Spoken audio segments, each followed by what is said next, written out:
Finn versus History. I'm here with Horatio Gould.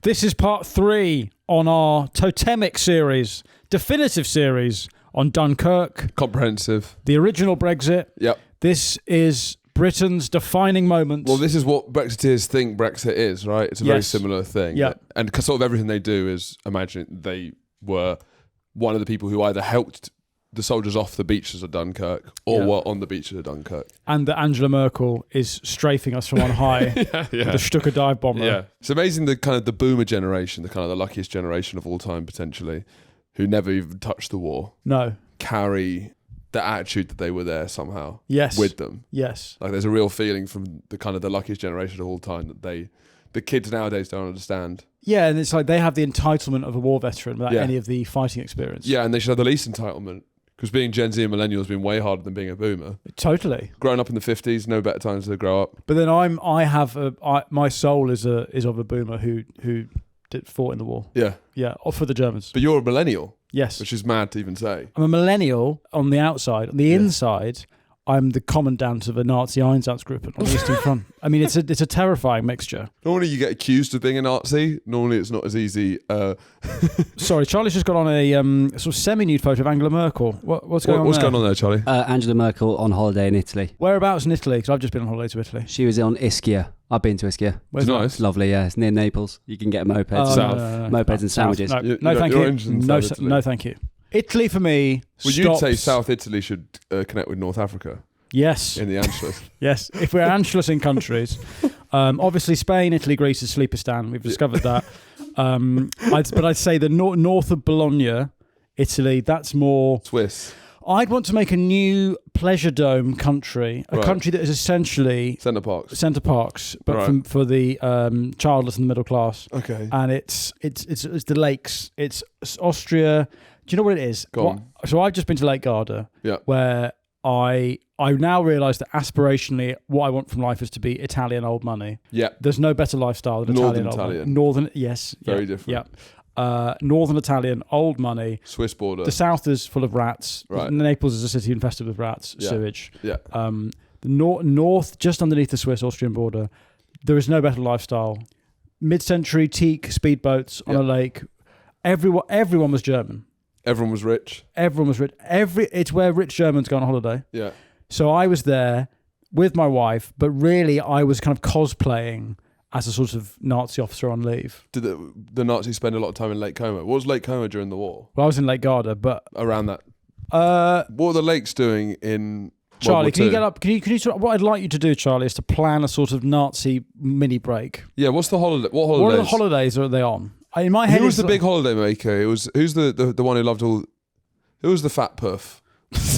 Ernst Röhm. Yeah, the bathhouse guy. Yeah, I mean he died before the. No, yeah, he got taken out the night of the long knives. Yeah, he loved like a Wes Anderson bathhouse and getting bummed. Can you get ChatGPT up? Yeah. You're a travel designer. Yeah, I want you to act as my high-end travel agent. I want you to act as my high-end travel agent. I am a high-ranking Nazi, and I would like to go on a German. Let's go. I'd like to holiday in Europe, in Central Europe. Here we go. Holiday itinerary: a wealthy German (brackets Nazis) vacation in fascist Italy, summer 1940. Here we go. That was the summer. The summer that never ended. This in my head is the Indian summer that never ended. Empire, elegance, and espresso. Right. I love how ChatGPT will give you like a shit 2-for-1 novel as a title. Yeah. Empire, elegance, and espresso. An Axis Grand Tour. And oh my God, don't get me going on an Axis Grand Tour. Florence, yep. I want to lake. Tuscan chocolatiers. Yeah. Yep. Rome, power, pomp, and pasta.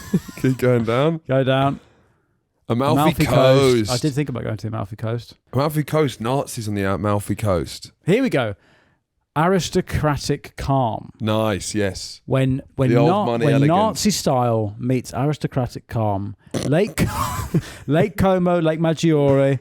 You stay at Villa d'Este. Yeah. You boat sketching the scenery. You read Nietzsche or Schopenhauer. I am the Ubermensch. I deserve this. Yeah. Afternoon chocolates and espresso and Bellagio. I mean that's basically the holiday I've just been on. Yeah, quiet luxury. Yeah. Anyway, what were we talking about? What were we talking about? Oh, Dunkirk. That's right. Yeah. So it's going. I'm sorry, I got very sidetracked because, as we've said before in this series, this is the great sliding doors moment of the Nazi regime. Yeah. And what I wanted to give the listeners and the viewers there is just a little window into what life could have been like for a certain type of man. Is this the sliding doors, as in if they won at Dunkirk? If the Germans obliterate the British, then they close off that front, and the rest of the war is much less of an uphill struggle. But they wouldn't take Britain though, because that's they probably couldn't have taken Britain ever. Yeah, potentially it's less decisive as people make out. But so we left off the last episode. Britain's in a bit of a rum situation. Yeah. They've been pincer movement by these insane techno farting Nazis who are on methamphetamines. The French are underneath a big French stick, drinking red wine. Yeah. They're already surrendering, which is a defence mechanism. They're trying to get their armpits close to the Germans. Skunk. So in Britain, Winston Churchill has a war cabinet. Neville Chamberlain, the old cock. Yeah, who's very good to Churchill. And in the end, when he's not in charge, he actually shows himself as a good politician. People don't give him the credit that he deserves in some way. Because although he cucked it totally at 38, when he's the second in command, when he's the guy watching Churchill fuck Hitler, he's behind Churchill all the way. He's in the wardrobe loving it. Yeah. What's the war cabinet? It's the wardrobe. It's the wardrobe. He's in the war cabinet watching Churchill fuck Hitler. The British wardrobe. The British wardrobe. And you can still go on a tour of the wardrobe rooms, can't you? Anyway, so Chamberlain's there. Halifax is there, and Halifax is the one that's still flying the flag for appeasement. Yeah. He's the big pussy. Yeah. He's the big juicy pussy at the heart of it. He's the fat pussy. He needs to turn red. And then you've got two Labour. You've got two Labour people who don't have much experience in there and are just kind of like happy to be there. Yeah, because Labour's quite a new party at this point, isn't it? Yeah. So they're just going, wow, number 10's amazing. God, the portraits. Well, these free. Can I eat this? You're going to eat that? Yeah. So they're not really adding much, Attlee and. But they did say decisively they're only going to join the cabinet if Chamberlain steps down. Yes. So. But this is the war cabinet makeup, and this is also part of the British myth of us all getting along, right? Yes. You know, Labour and Conservative, they put their differences aside for the national interest. This is built into the idea of broken Britain and, you know, the nostalgia for the 40s. Well, they're all... Wasn't it brilliant when we were rationing and potentially under threat from the Nazis? I see this as they're all centrists. They're all hollow centrists in a war cabinet. Yeah. Where's the point of difference? Who am I meant to vote for if you're all anti-Nazi? Exactly. Why is there not a pro-Nazi I can vote for? Where's the difference? What's on offer here? Anyway, there's no historical records indicating Winston Churchill shat himself in a literal sense. Of course he did. He's an alcoholic. He did experience episodes of incontinence due to a stroke. Now, that is later on in his life, I think, Charlie. Are we going to judge him for shitting himself in his, on his final couple of years? No, but this is where he dies in 1960, doesn't he, Churchill? So this is Churchill at his kind of virile... Boss baby. That's kind of what Churchill reminds me of. Boss baby. Yeah. Yeah, I mean, Churchill is Britain's boss baby. You're right. The film Darkest Hour or Boss Baby, it goes by two different names. Yes, yeah. Boss Baby's Darkest Hour. He is Boss Baby. He is Boss Baby. Yeah. British Boss Baby. So, to bear in mind, he's become Prime Minister on the 10th, which is the same day that the farting meth party departs through the pig forest into France. And so over the next 14 days, it's just defeat after defeat after defeat. Yeah. Luxembourg, Belgium, Holland, in the toilet. Yeah. They're already toilets. Who collapse cares? like a trifle. They collapse like Chamberlain's bottom. Bums are going out the window everywhere. Yeah. The job is too big for them. The jobbies are too big for all these people. And at all points, Churchill is... We've got to stay in this. We got to back the French. The French will fight back. And then he goes to Paris and he goes, guys, can you put that fucking cheese down for 1 second? And there's a guy that's rimming it all. What? You know, what's going on in France then? So it's France. It's just they can't decide on anything. No, there's 80-year-old men who are sort of having a long lunch. Yeah, and there's no. It's what happens when you don't have a decisive. You can't really have a.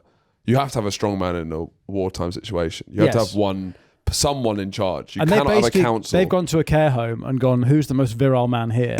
oh, it's an 85-year-old who's not yet got dementia. Let's put him in charge. Yeah. And so they have all these septuagenarians in charge. By the 24th of May, the British are completely surrounded around the port of Dunkirk. Right. And there's a narrow corridor, and this is the great what if.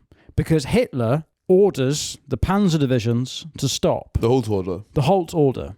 This is arguably where he loses the war. Yeah, so obviously when you hear this story, you're like, just keep going. Yeah. But there are reasons why I didn't keep going. Well, there's lots of different theories as to why. Yeah. Or there's many different factors. Firstly, it's that it's quite boggy around Dunkirk. It's not good for tanks. Yeah. Bit of a sticky wicket. Secondly, Goering wants the Luftwaffe to destroy the BEF. Right. And Goering's a full Nazi, and the army's like not as Nazi as the Air Force. Yeah. I think it goes, in terms of how Nazi you are, Luftwaffe, army, Navy. Really? The Navy's the least Nazi element of the German. Sky Nazis are the... Sky Nazis. Right. Sea Nazis are not, Yeah. No. It's a bit fruitier. It's too fruity. Yeah. Also... You don't want a soggy Nazi. Soggy Nazi. What's that, soggy biscuit? Soggy Nazi. Soggy Nazi is what you want to play. You dress up as a Nazi officer and loads of people come at you. What? Everyone comes on me as a Nazi, and then... I'll be the Nazi, you come at me. And how do you lose or win? Or do I win? I think you win. Because I'm in the... Right. Yeah, because you're covered in cum and dressed as a Nazi. Right, okay. So it's more of a Nazi bukkake that I've... So the other thing to mention is that, the Panzers have been on the move for 14 days solid. Yeah.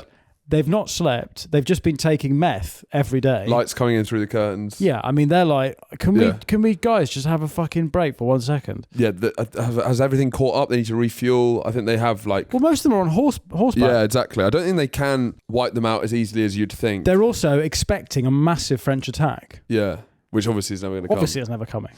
But also, listening to the podcast about it, though the Germans are far more dynamic and innovative than the British Army at this stage, which is quite slow and lumbering, it is quite a stable force because the air, sea and army have good relationships and they all worked for a greater good. What, at home? At home, just in its entirety, right? Whereas the Nazis, it's very competitive because it's all through Hitler. Yes. So it's just...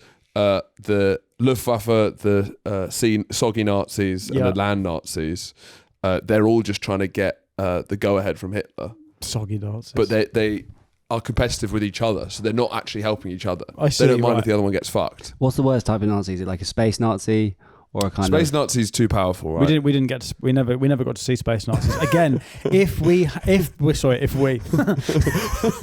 Freudian slip there. This is a history podcast hosted by Nazi apologists. That's the niche. Well, yeah. Who is it? Which one of us? Yeah, it's a fun game.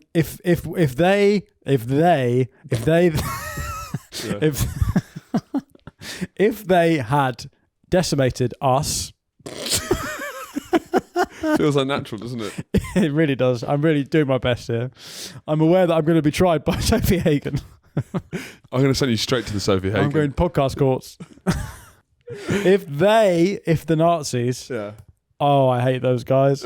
If they had wiped us out, then maybe... It's hard to work out because you're so used to not having cameras on and speaking freely. I know.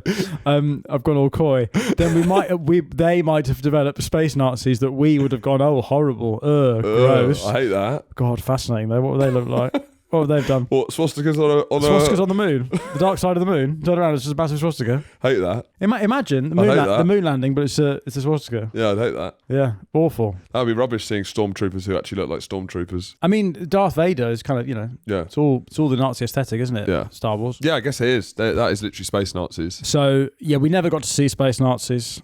I don't know if they would have been any worse. One of the great what-ifs. One of the great what-ifs. Underwater Nazis, aqua Nazis, the soggy Nazis, which is surface water Nazis. Yeah, aqua Nazis less powerful. Nazis don't. I don't think Nazis belong in the water, really. No, they're land animals. No, yeah. Anyway, so for whatever reason, I think it's also this is quite funny. In 1945, when the game's up, and Hitler says to Churchill, I don't know why you're trying to attack Germany and invade Germany when I didn't. I was like, gave you a sporting chance at Dunkirk. Oh, really? He said that? He was like, yeah, I decided not to destroy you, actually, because I was like, well, it's not cricket, is it? Do you think there's an element of that? No. No. Because the person who started that was Hitler in February 45, which is the most backed into a corner anyone's ever been. Yeah, but do you not think... So he did respect the British... And he didn't want to necessarily destroy the British. He wanted a sort of Saxon partnership. Well, that's a conspiracy theory that he saw racial parity between the two and wanted their empire. It's not even a conspiracy. Well, it was more like it is started by Hitler in February 45. Yeah, so okay. You have to take it with a pinch of salt. With a scoop of sauerkraut. With a scoop of sauerkraut. You must take what Hitler says in February 45 with a scoop of sauerkraut. What, was there something else going on? Yes, he was quite busy at the time. Quite stressed. But I'd say he Hitler had. is a I'd say he had burnout. Yeah. Nowadays, Come down. Psychologists would call it burnout. Come down. February 45. Yeah. He's like, I'm not enjoying my work as much as I was, and I'm struggle sleeping. Hitler saw himself as a great historical figure. Napoleon, Hannibal, Alexander the Great, right? But what's interesting about him as a military leader is he was kind of terrible as a military leader. He's guessing, and sometimes he got right. Yeah. But the logic to his decisions is mad. Well, if you think about it, his great military success is the invasion of France, which, as we said last episode, we could have done that. Yeah. Because we just gone, well, there's a gap there, let's go through there. How are we going to do that? Meth. Go on. Perfect. Done it. What a genius. And he had a great war machine set up, but because it was such a top-down political system, it meant that he was in control of so much. And all of his decisions were pretty terrible. Yeah, from that point onwards, yeah. Pretty awful. Even from the Halt order. Well, this is it. This is the beginning of his terrible decisions. In a way, yeah. It was the Halt order. But in some ways, he's doing it to reassert authority because there's been bickering generals who are... Yeah, because the three different elements of the Nazi military all hate each other. Well, there's that, but also there's some of them who are like, because this type of warfare is very, very new. And they're like, I'm worried that the Panzer spearhead's going to get overstretched, going to get isolated, they're going to be encircled. Anyway, blah, blah, blah. For whatever reason, he stops the Panzers, and for 3 days. And this gives Britain, ultimately, the space... A sporting chance. Okay, are you sure that there wasn't like an element of, this has all gone too quick? The Brits, I saw this as a big clash. French, they're always going to... That was brilliant. Yeah. I love that. But I don't want to roll over the British that easy or else it's no fun. You think he was trying to make it more fun? Or just more like, sometimes when you see a cricket game... Well, Hitler's there if they completely collapse, it's like, well, they just didn't turn up. I'm starting a test cricket game, and this has turned into a T20. Exactly. Yeah. Right. Do you know what I mean? It doesn't feel, this is just like a anomaly where you guys have played awfully and it won't be viewed as us thrashing you. No, but his whole tactic is I'm going to play T20 in a test match. It is Bazball. Fine. Yeah. Blitzkrieg is the original Bazball. And, what Baz McCullum has done under Ben Stokes is take Hitler's military tactics and put it through an English cricket prism. Yeah. Anyway, sorry to the women listening. This isn't getting easier for you. Yeah. Now, the 26th of May, 1940. Hitball. That's what I call it. Hitler ball. The 26th of May, 1940. This is a bad day. For who? For us, the Brits. For we British. Yeah. Who hate the Nazis. This is a bad day. So Churchill's been Prime Minister for 16 days. Right. King George V, he's a stammery cunt. Yeah. He declares the day to be a national day of prayer, but it takes him 4 days to say that. So he's missed it by the time he said it. Fuck off, George. It's Vicar of Dibley. No. Parking in the upper field. So this is the state of affairs when the War Cabinet convenes. They're expecting Calais to fall imminently. But let's just say the National Day of Prayer, that's how... Imagine that now. Nowadays it'd be a national day of Islam prayer. We all turn to Mecca and pray for it. fucking Imam Sadiq the First declares a day of national mosque prayer. Yeah, Imam Starmer says, right, National Day of Prayer. Gets on awful. Where's Mecca? Right, everybody, this is a crisis. Let's turn and face Mecca. Come on. This is Britain in 2030. Oh, Hitler back, is he? Despite having the largest navy in the world, Britain is still outnumbered by German air power. German air power is still pretty strong because a lot of RAF planes have just been sitting there ready to go at some point in Belgium, and the Germans had just strafed them and blown them up. So the Brits have lost a lot of aircraft in the German invasion. The French is being attacked by the Germans from the north and the east. And a lot of the reason why the Brits are less prepared, because it does seem like we're also very unprepared, was just because they expected the French to put up a bit better fight, and we're just helping out. Look, the overestimating the French, we're never going to make that mistake again. Like, it's clear now that, we're allied with the French. Well, we may as well be allied with a fucking bin. I mean, it's not done us any good, has it? And you think Paris is a bin anyway? Paris is a toilet. France is a bin. And don't get me wrong. There's a toilet and a skip. It's Paris, France. Paris, France, toilet, skip. Yeah. And don't get me wrong, some of the edges of the bin are very nice when you sit from and look out from the bin at lands and seas beyond the bin. Beyond the bin? Beyond the bin. By Finn Taylor. Travel book. Travel guide to France, beyond the bin. Anyway, so the Germans are not going. They're not taking the toilet yet. They're still taking the bin lid. Yeah. They've captured a lot of coastal. Hitler's looking for more toilets to fart in.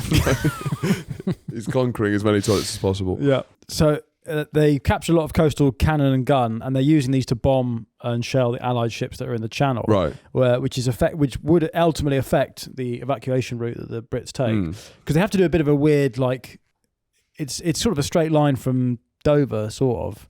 Dunkirk, but they have to do like a big loop, to get around sea mines, to get around. Yeah, but also there's a whole operation called degrouse. Is it degrousing? Degrouting, basically. No, grouting. Yeah, grouting's when you. I know what grouting is. But this is called degrousing, which is where they basically take all the sea mines out of action. What is this after the war? No. This is just before they launched the Dunkirk evacuation, but because the whole channel's mined. Yeah, I guess there's like.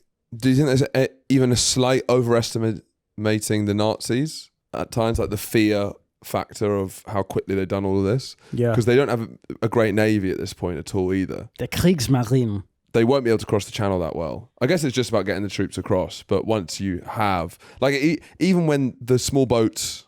Start the boats. Start the boats. Start the boats. Stop the boats now. Stop. Right, we've got them back. Stop the boats. Stop the fucking... No more boats. Stop them. Anyway, this is the start of the darkest 2 days in Britain's history. Right. Again, from a certain perspective. So what's the feeling? Is it similar to like, I don't know, like a World Cup semi-final on during it, like the streets? What, you mean people have got St George's flags out? Well, it's just people, yeah, but people... And everyone's like, are they far right? Or there's like a quietness. Just football on, I don't know what's going on. That kind of quietness you have when there's the hush, the Lord's hump, yeah. So if we're losing a World Cup semi-final, and that's what the streets feel like. I mean, yeah, for Hitler and the Nazis, Dunkirk is like Southgate missing a penalty. Right. It's like, what if? Yeah. So Germany is Southgate, Hitler's Southgate. They're going over Dunkirk, and they've missed it. They've let them go. The Reich has fallen. Oh no! What could have been? Everyone is thinking, what could have been? Fuck. Terry Venables is thinking, fuck, we could have. Goring's like, fuck. And now all that has to happen is they have to open up a second front, and the Americans join the war. Oh my God! No, they've done it. They've done it. They've defeated Hitler. And look, there he is, devastated. Gascoigne, watch his arse. Job is too big for him. Bomb's gone. Anyway, in the war cabinet, Halifax turns out to be an absolute fucking snake. Yep. Halifax has been back-channeling with the Italians for months. Yeah. With a guy called... You back-channeled with some Italians once, didn't you? I did. I've just been back-channeling with the Italians. Washing my bottom in a lake. Guido Bastiani... His name's Guido? Is his name Guido? I think so. I mean, that's a ridiculous Italian name. Bastianini, who's an Italian ambassador to London. It is hard to take the Italians seriously when all their names sound like pastas. Yeah, Bastianini. I feel they've undermined themselves. Because even the French don't have that, where not all their food sounds like a Frenchman. No. Do you know what I mean? But for some reason, the Italians, they've named all their food, they all sound like pastas. Yeah. You can't, Linguini's coming. John Linguini. Yeah. But then also you wouldn't have like ricotta stuffed Kevin. It only works in the Italian.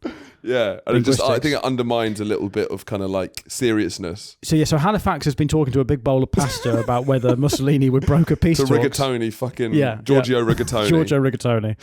Yeah. This is the closest Britain ever comes to doing peace with Hitler. Yeah. Because the situation's perilous. So what are you doing in this war cabinet? What are you doing in this war? I'm going. Let's open up discussions. Let's get him in. Let's see what he has to say. He's a great public speaker. They look very stylish. I'm just. I'd like to hear what he has to say. Sorry, who are you? Yeah. What party are you here from? Don't mind me. I'm from the future. I'm from the Nazi Party of Great Britain. I'm from... My name is Vidkrum Quisling. No, so Halifax is like, guys... Well, no, what you do is you're ready to take over when Hitler... Yeah, I'd be like... You're prepared to take over the Vichy government style. No, I'd stand up, like, when Churchill's like, we'll fight them on the beaches, I'll go, well, actually, no, we won't. And Hitler's appointed me as head of Great Britain. We'll make friends with them on the beaches. We'll make friends with them on the beaches. We'll kiss them on the beaches, give them a hug, shake their hand. Churchill and Halifax start butting heads because Halifax has got this... Churchill's got a massive head, though. Churchill's got a fucking massive head. So Halifax is out of it. He's gone. Low centre of gravity. He's a fucking... Boss baby. This is Boss Baby. This is when he starts to flex. This is when the Churchill myth starts to form. Get Churchill's face up. I want to see just what years of alcohol abuse does to you. What's hilarious about him here is that he's probably about 45. Yeah. And he looks about 70. I mean, Clarkson also... Can we get Clarkson's face up? Clarkson now... What is interesting, because more and more hair transplants, cosmetics, biohacking, these faces are going to disappear. Clarkson is never taking care of himself in any way at all.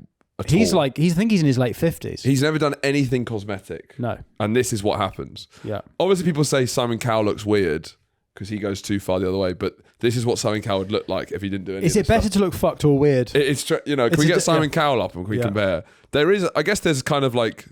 something to respect about Clarkson just letting it all hang out.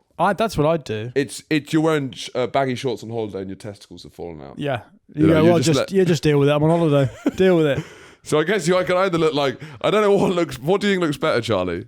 I think I'd rather be Clarkson. I'd rather be Clarkson, yeah. Yeah. Because Simon Cowell is like a fucking alien. Yeah. Yeah, it's weird, man. But yeah, this guy's like a fucking meatball. No, but it's fine if he was 75, but I think he's 59. Yeah. And he looks like that. Yeah. Completely. Anyway, Churchill is probably in his 30s. and he looks like a toad. So Churchill and Halifax are butting heads. Halifax is like, I've got this big bowl of pasta that's ready to negotiate with us. Halifax is like, let's see what Hitler's terms would be. Yeah. And if they're bad... we'll refuse them. Yeah. And Churchill's like, if you so much as say what you got for us, we're fucked. Right. Don't talk to the Italian. I don't trust the eye ties as far as I throw them. That's what he says, probably. Maybe. Yeah. I don't know. But there's a huge split in the war cabinet over these days, and Halifax is like really losing his rag. So these are conversations that are happening between 12 people, 5 people? 5 blokes. 5 blokes. And 2 of them are just there on a day out. The Labour ones like, oh, wow. And this is actually the most thrilling part of this whole story. In some ways, the political history is this is what Darkest Hours about. Because there's Halifax and Churchill go off to the garden where Partygate happened. Yes, the same garden. The Rose Garden number 10, where and Clegg and Cameron had their walk of romance. Doing their double act. Yeah. They have a conversation by the shrubs. Yeah. And we don't know what it was. But when they came back... anything. Could have been about literally anything. Yeah, it could have been about the cricket. But when they come back, Halifax has given up. And he says, all right, we won't pursue peace talks to the Italians. I'll fucking sock you in the... I'm going to fucking hit you if you stop. All right. Fair enough. Yeah. Go on. Do you think that Churchill and stuff knew about how insignificant this was? Do you think they knew the levels of historically... They did a national day of prayer. That's pretty fucking serious. Prayer. Yeah. That you're pretty fucked if you're getting everyone to say pray we don't get fucked. Yeah. I mean that's a Hail Mary if I've ever seen one. If the only hope you've got is praying, then you're fucked. You are fucked. Right. Please. Please. I promise I'll be good. Yeah, you're completely fucked. Yeah. So at this point on the Sunday, I don't think they've been to the Rose Garden yet. Right. I think Halifax is still holding sway. Yeah. Churchill doesn't know what to do. In terms of the military situation, over Dunkirk on the Sunday, the 26th of May, the Luftwaffe dropped 15,000 bombs, 30,000 incendiaries, hitting port and the oil depots. The port is now unusable, but in a quirk of fate, the smoke of the oil refinery means that the Luftwaffe can't really see where they're bombing. Yeah. So, 27th of May, Black Monday, Sunday of colour. The Luftwaffe... Wait, so there's those great deals on at Primark? Yes. Right. People are storming through the high street to get TVs. The Luftwaffe completely destroyed Dunkirk's harbour. At this point, it should be said that the corridor is narrowing, and there are some, believe it or not, heroic French fightbacks. Right. Apparently. Okay. I stopped listening Stink to bombs. I stopped. They threw stink bombs. They farted into jars and threw them at the Germans. Halifax again brings up the possibility of peace talks with Hitler. Churchill says no. He says during the war cabinet, if this Long Island story of ours is to end at last, let it end only when each of us lies choking in his own blood upon the ground. Yeah. So the troops have made it to Dunkirk, the town. Yeah. The Germans drop thousands of leaflets from the air during the evacuation with a map of the German positions surrounding the mall, which is how the Nolan film opens. Yes. Someone lifting up a leaflet. And it says, Kameraden, put down your weapons, you're surrounded. Well, this they is should your have done it in situation. English. Yeah, because then the British are like, fucking... Oh, don't speak fucking French. What was this? Is Chinese or something? And they all wipe their ass with it, which is quite funny. Thank you for the toilet paper. I appreciate that. Well, I guess they wanted to keep the sanitation levels high, so they dropped lots of toilet Paris paper. is over there. You want to drop the toilet paper over there. The toilet's just down. Yeah, you're a bit north. This is a bin. If you're dropping bin bags, Beyond the bin.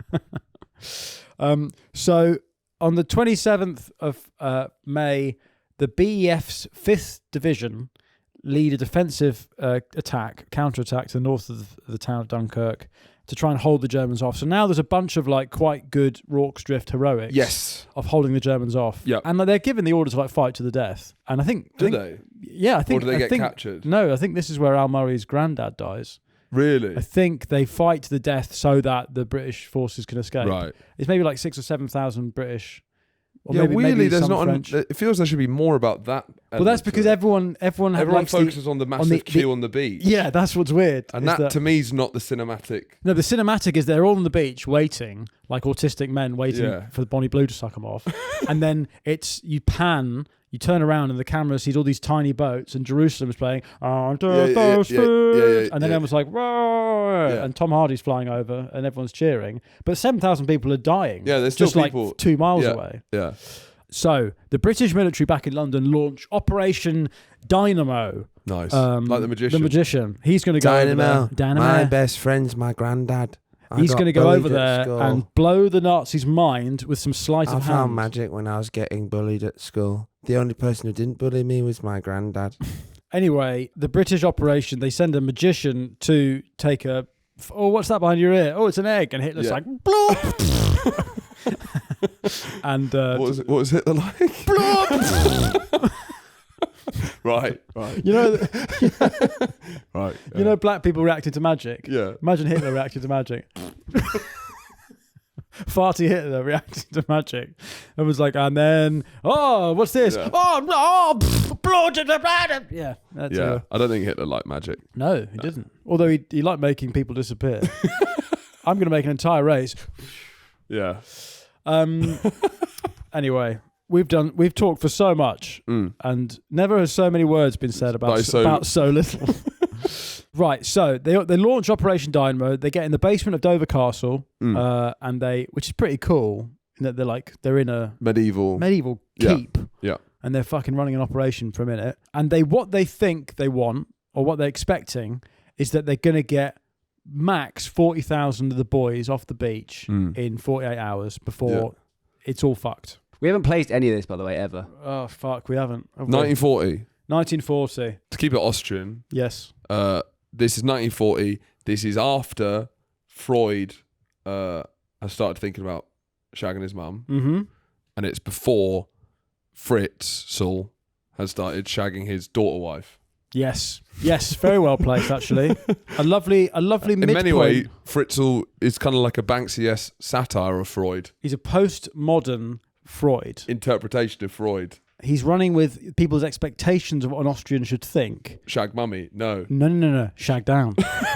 Don't shag up the family tree. Fuck down. I'm going to fuck down the tree and in my house. Yeah. I'm going to build a fuck dungeon. Keep it all in-house in many more ways than one. In many ways, I suppose this is the kind of high point of Austrian. Yeah, Freud to Fritzl. Yeah.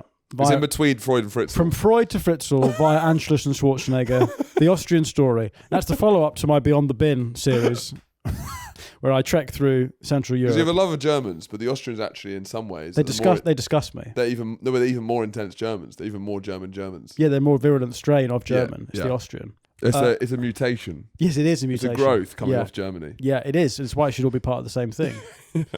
Anyway, so they want to get 40,000 of our boys off the beaches in 2 days. They think that's achievable before we're blitzed to shit by the But this Luftwaffe. is... I sometimes feel like there's a lot of autistic British dads who they are missing a war to do this sort of stuff. The amount of like, I don't know, people who go to Mountain Warehouse or like love camping or like have waterproof matches and stuff like that. You know, these kind of geezers. British dads. Yeah. The reason they're so obsessed with that is because this is what they've been built for. And they have nowhere to express this. Organising, ferrying across, you know, the British soldiers the channel. They were built for this. Yeah. And it doesn't have anywhere to go. That's why they put Lycra on and they go cycling. I see, because do you know what I mean? Yeah. They're waiting to be asked to do something like this. They're built for it. They're waiting to stand on a beach for someone to pick them up. Mummy! So on the 27th, Black Monday, only 7,000... 2 for 1 on microwaves. And you get an Xbox for under £100. And if you're willing to all the soldiers are like, we got to get back. We are missing out on some of the hottest deals this year. If you're willing to pull a woman's hair out and kick a child in the face, you can get a blender for 50 quid. There's the Battle of Lille, which I guess that's like a B-Day. Right. Instead of D-Day. Yeah. I call it B-Day. Well, they're just washing their arse in a little sink. Yeah. It's a bum sink for the French, Lille. Name me a French city. Well, there you go. Name me a French city. Name me a French city, and I will name you a part of the bathroom. Did it? Leon. Yeah. Plug hole. Okay. Matted with pubes. Right. Marseille. Marseille's the toilet. Marseille's the toilet brush. Marseille has got Paris's shit flex on it, and it's grateful for it. That's Marseille's the toilet. Marseille, it's the bin of the bin. It is. It's the bottom of the bin. It's the bin juice at the bottom of the bin. Nice. What, nasty? Nice is the little... So what you keep your toilet brush in, that's Nice. When that gets that water... With that little bit... The little bit of water in there. Yeah. If you go swimming in Nice, you're just drinking that. Right. What about Saint-Etienne? Don't even get me started on Saint-Etienne. That's when you lift up the... If you lift up the toilet... Yeah, the lid of the cistern. Yeah. That's in there. You drink that water. That's an Etienne. Right. Anyway. So the Germans have laid siege to this big B-Day just north of the toilet. Yeah. 40,000 French troops, 50 tanks are encircled by 4 German infantry divisions, 3 Panzer, blah, blah, blah, military history, not going to get bogged down in it. But the French have planned multiple routes for a breakout, but they'd already been surrounded by that time. And on the 31st of May, Lille surrenders and the 35,000 are taken. Surprise. Yeah. They surrender. And anyway, 28th of May. Now, this is where Churchill puts his foot down and says, Halifax, big stomp, room shakes. Get that pasta out of your fucking mouth. I'm boss baby. Yeah. Do what I say. Put the Italians to bed. The Belgians surrender. Surprise, surprise. Yeah. Which means there's this big hole in the defence in the north, and the BEF are now even more exposed from the north. Yeah. So our good friend, the autistic General Bernard Montgomery, leads the autist leads an incredible counterattack where he basically does something crazy to fit and fills the gap, like travels really quickly to fill this gap that the Belgians. And this is what leads him to. This is what kind of makes his name before. Because he becomes the big guy. He's the big guy. But was he the big guy from the start? I think he was quite high up. Or did he earn his stripes? He's quite high up, but I think the legend is sort of made in this first movements. So the Luftwaffe are dropping the leaflets. When they should have been dropping bombs. That's their first mistake, is that leaflets don't do the same level of damage that bombs do. The pen is mightier than the sword. Yeah, it's not. So bear in mind, they're trying to get 40,000 out in 2 days, and the first day they get 7,000 out. And then Tennant, who's this Navy guy, What is it? Well, he's brilliant. It was brilliant in Doctor Who as well. It's not David Tennant, Charlie. I saw him in Hamlet and someone farted in the crowd. Do you know when you're watching a play? No, I don't. You go to a play and you're like, all right, there's the excitement of people talking, and there's that quiet, and then you realise, oh my fucking God, I'm in a play. I've got to watch a play. How have I managed to find myself in this situation? And then like, I'll just look at my phone. You go, I can't look at my phone. I'm not allowed to look at my phone. Why am I here? What have I done to...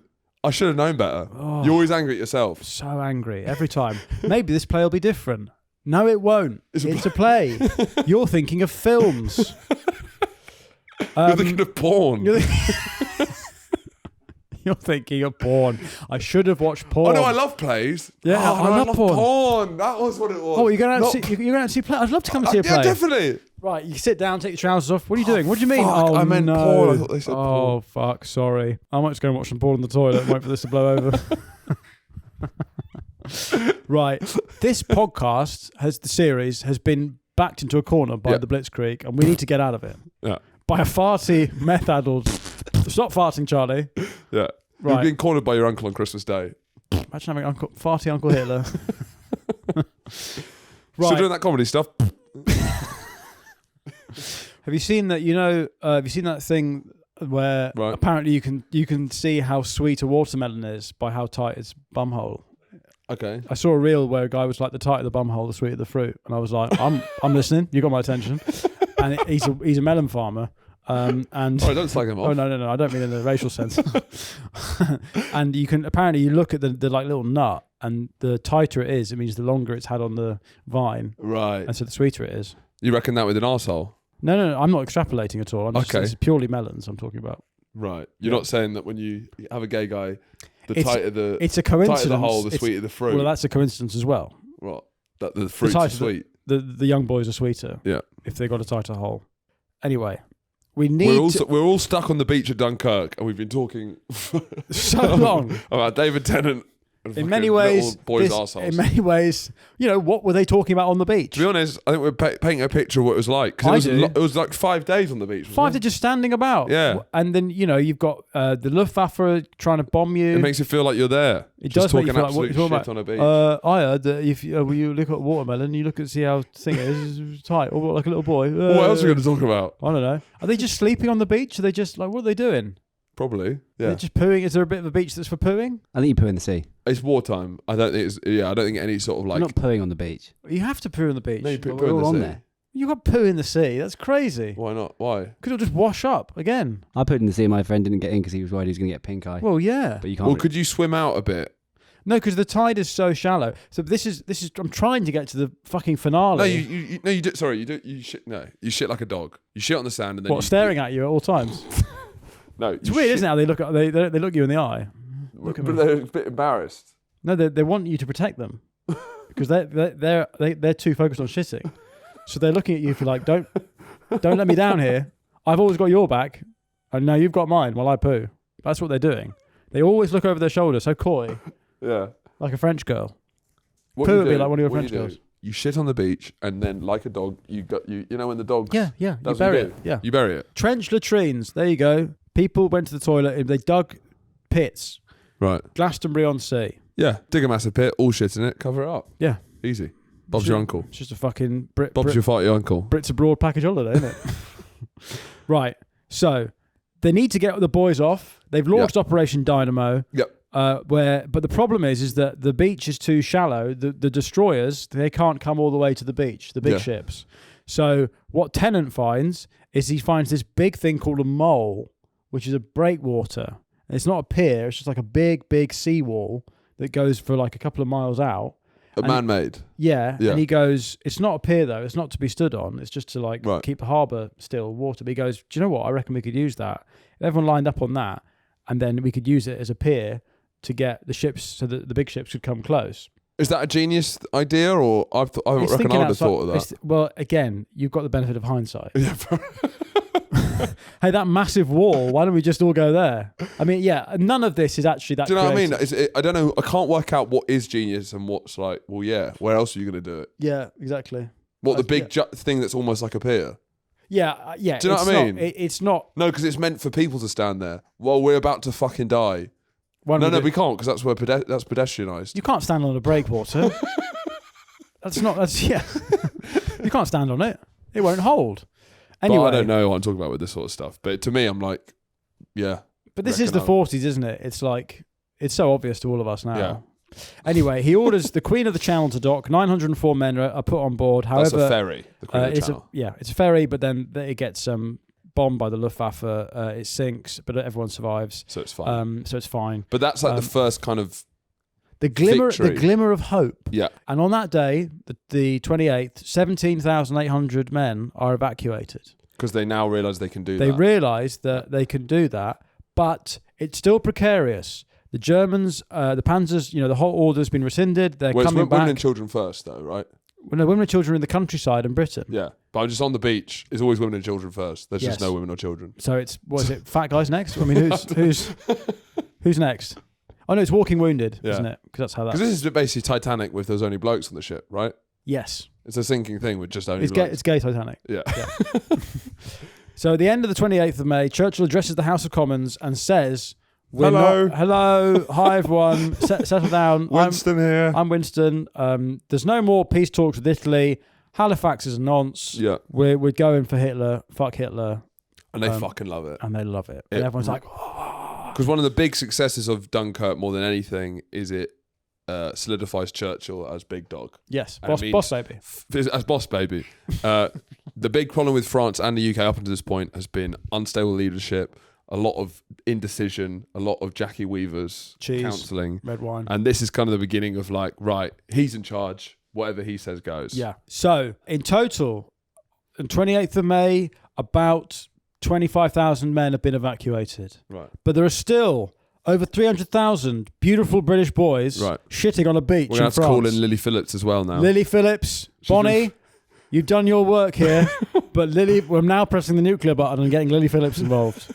What will happen next? In our final episode in this series, we will complete the evacuation of Dunkirk and see if... Will they make it? Who knows? Who knows? There's only one way to find out, and that's to join our Patreon, where for £3 a month, you get full access to series. Patreon. It's a Patreon. Poulatrine. It's a Patrine. It's a Patrine. It's a Poutrine. If you struggle to go to the toilet and you struggle with chewing solids, then this Patreon's made for you. You'll find like-minded people who have nothing going on in their lives and don't like hot drinks. Yeah. So they have £3 a month spare. Anyway, join the Patreon if you'd like early access to the final part of our series. We're also going to get bonus episodes this week. Yeah, bonus episodes. Operation Sea Lion, which was the German plan to invade the UK, had they been able to. Oh, so we could do some more what ifs. Some lovely what ifs. That's why it's called a boner episode, because that's what you're going to get. We can enjoy the counterfactual thought of the Indian summer of the 1,000-Year Reich. While fully erect. That's my business. It's quite funny discussing the counterfactual if the Nazis took over. It's got a huge lecture the whole time. Right, yeah, interesting. We get an expert on and he's just explaining it. Yeah, and so what? Tell me what? And so when would he have landed on the East Coast? Would he have got as far as Scotland as well? Wow, I tried to think what would have happened. Anyway, for more nonsense, sign the Patreon. But if not, we will see you on Thursday for the concluding episode in our Dunkirk series.